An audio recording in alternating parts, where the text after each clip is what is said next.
안녕하세요. 라인마인 한인교회 김동환 목사입니다. 존 칼빈과 칼 바르트의 예정론 비교를 발표하겠습니다. 종교개혁자 존 칼빈은 기독교 강요 최종판에서 예정론이 교회에 가져다주는 유익에 대해 강조한다.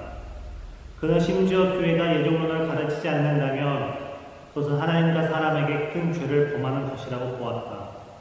왜냐하면 칼빈에게 있어서 오직 예정 교리만이 인간을 참된 겸손으로 이끌 수 있기 때문이다.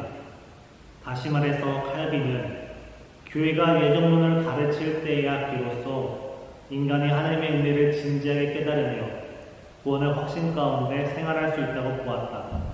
이렇게 칼빈은 예정론이 교회에 가져다주는 여러 유익을 강조하면서 예정론을 전개한다.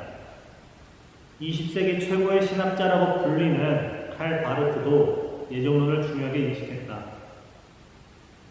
그는 자신의 저서 교회 교의학에서 예정론을 복음의 총체로 정의한다.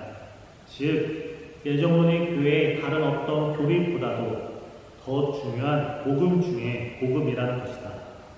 하지만 자세히 들여다보면 칼빈과 바르트는 서로 다른 예정론을 이야기하고 있다. 바르트는 전통적 예정론을 수정한다. 왜냐하면 바르트가 보기에 전통적 예정론이 20세기 교회가 직면한 시대 상황 가운데 성도들의 삶에 아무런 영향을 주지 못한다고 보았기 때문이다. 바르트의 신학을 긍정하는 이들은 칼빈 이후에 칼빈 주제들에 의해 예정 교리가 기계적인 이중 예정론으로 전개되었고 그 결과 예정론이 사변적으로 변질되었다고 본다. 따라서 전통적 예정론이 복음 전파의 진지성을 크게 위협했지만 바르트가 예정론을 재해석함으로써 예정론이 복음의 총화가 되었다는 것이다.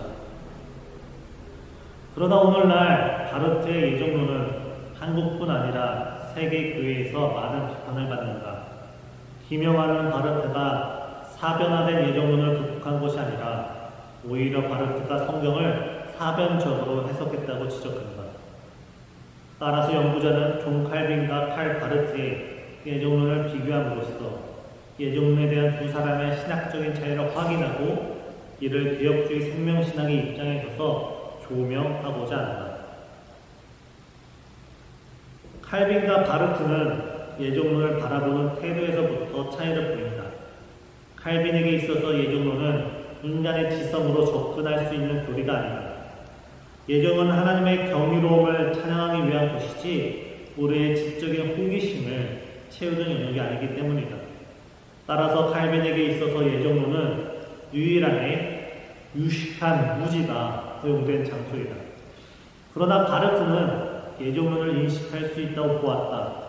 왜냐하면 하나님의 영원한 의지가 예수 그리스도의 선택에서 드러났다고 보기 때문이다. 예수 그리스도의 선택이란 예수가 선택하는 하나님이자 동시에 선택받은 인간이라는 의미이다. 여기서 바르트의 예정론에 지닌 독특한 특징이 발견된다. 바로 예정론이 신론에 위치한다는 것이다. 전통적으로 개혁교회는 하나님의 존재를 다루는 신론과 하나님의 사역을 다루는 예정론을 구분하였다. 그러나 바르트는 하나님의 존재 자체를 선택하시는 하나님으로 바라보면서 예정론을 기독론의 두 본성에 접목시킨다. 이와 달리 칼빈은 예정론을 하나님의 본성이 아닌 사역으로 인식하면서 구원론의 끝을머리에 위치시킨다. 이는 예정론이 사색적이고 이론적인 교리가 아니라 하나님을 향한 감사와 찬송의 교리가 되도록 배열한 것이다.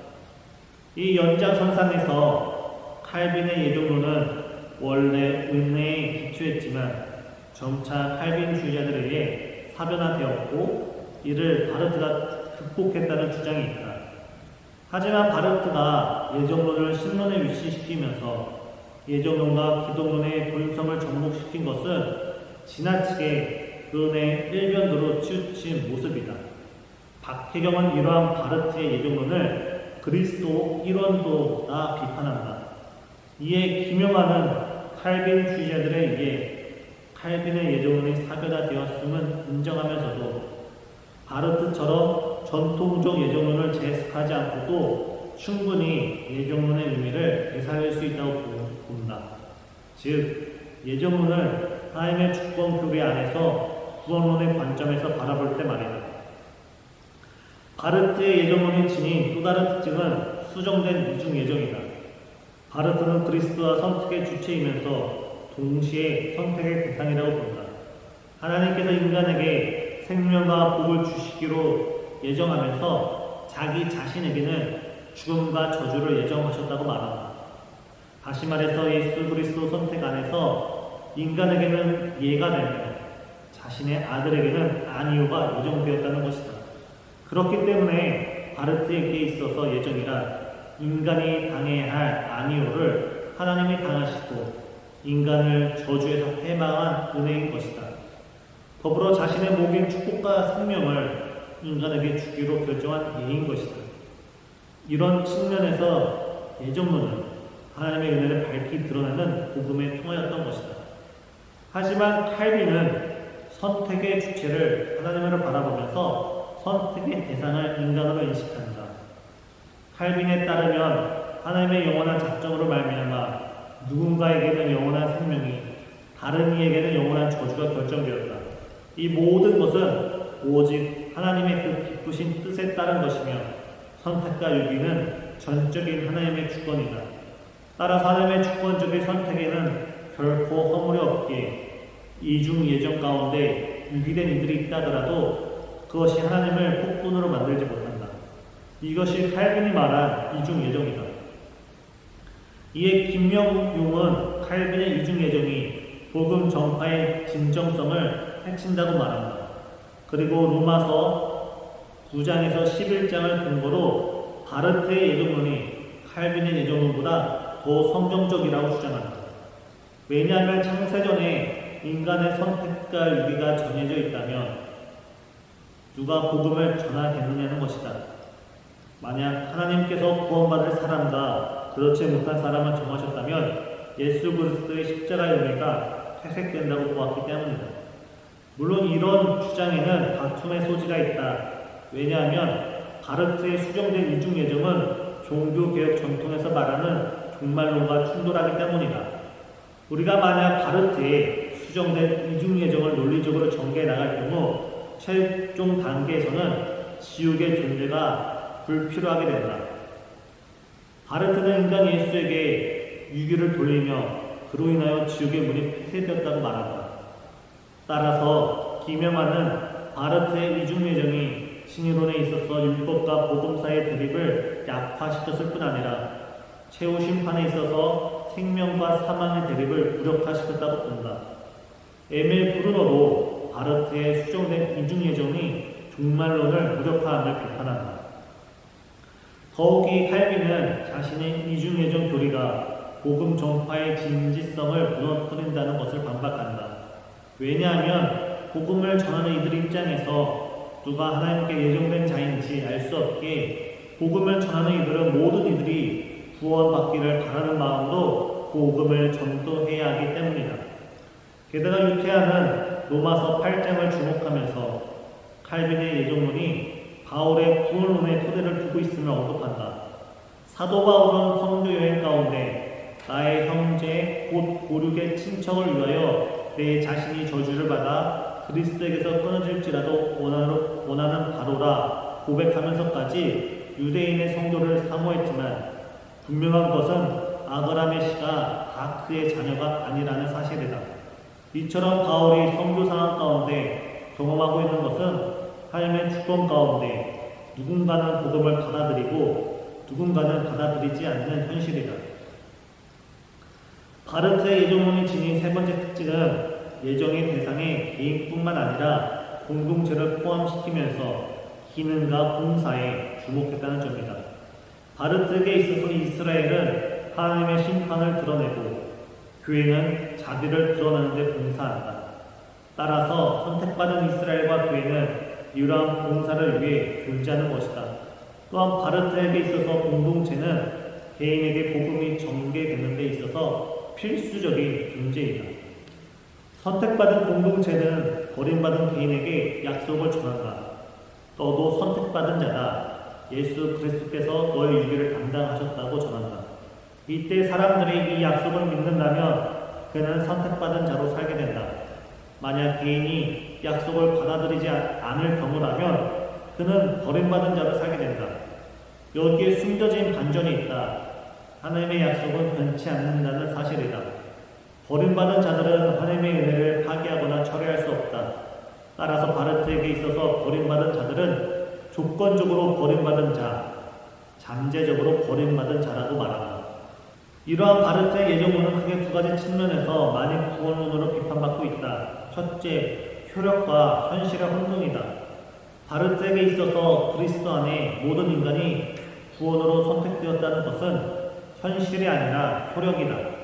즉, 새로운 가능성일 뿐이다.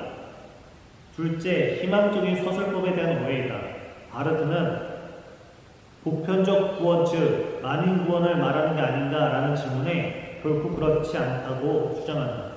그럼에도 불구하고 연구자는 바르트에게 있어서 만인 구원론의 그림자를 지울 수가 없다. 왜냐하면 바르트는 스스로 나는 만인 구원론을 가르치지 않지만 그렇다고 가르치지 않는 것도 아니다고 말했기 때문이다. 이에 김영환은 바르트의 예정론에는 많은 문제가 있지만 그가 만인 구원을 주장하는 보편적인 화해론을 주장하지 않았다고 본다. 단지 바르트가 예정론을 성경을 사변적으로 해석함으로써 만인 구원론의 길을 시각적으로 열어놓았다고 비판한다. 이처럼 칼빈과 바르트는 모두 예정론을 중요하게 여겼지만 그 내용에 있어서는 현격한 차이를 보인다. 연구자는 바르트가 사변화된 신학을 극복하려고 했던 점을 높게 평가한다. 하지만 우리가 앞서 살펴보았듯이 바르트의 예정론에는 많은 문제점이 발견된다.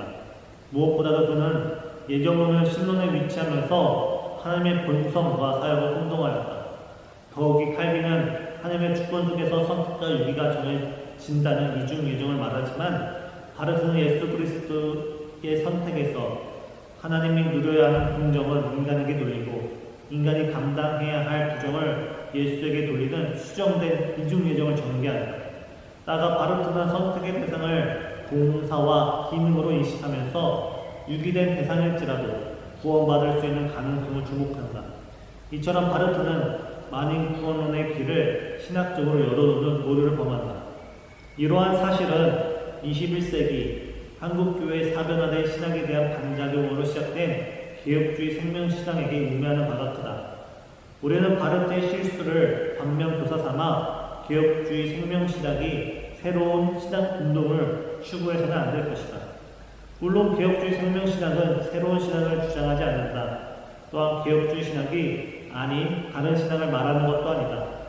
죽어있는 신학, 말뿐인 개혁신학, 역사의 유물로 남아있는 개혁신학을 진정으로 다시 살리려는 것이 개혁주의 생명신학의 의도이다. 개혁주의 생명신학은 개혁주의 신학의 생명을, 예수 그리스도의 영적 생명을 불어넣는 신학이다. 그렇다면 바르트처럼 새로운 신학을 만들지 않으면서도 신학의 사변화를 극복할 수 있는 방법은 무엇인가? 이에 연구자는 개혁주의 생명신학의 7대 실천 운동 중에 기도 성령 운동을 제시하고자 한다.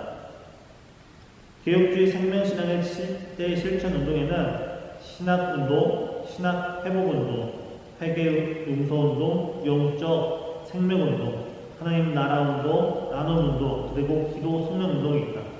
여기서 기도 성령운동은 7대 실천 운동 가운데 맨 마지막에 위치하고 있지만 실질적으로는 앞서 언급한 6가지 실천 운동을 가능하게 하는 핵심 원동력이다.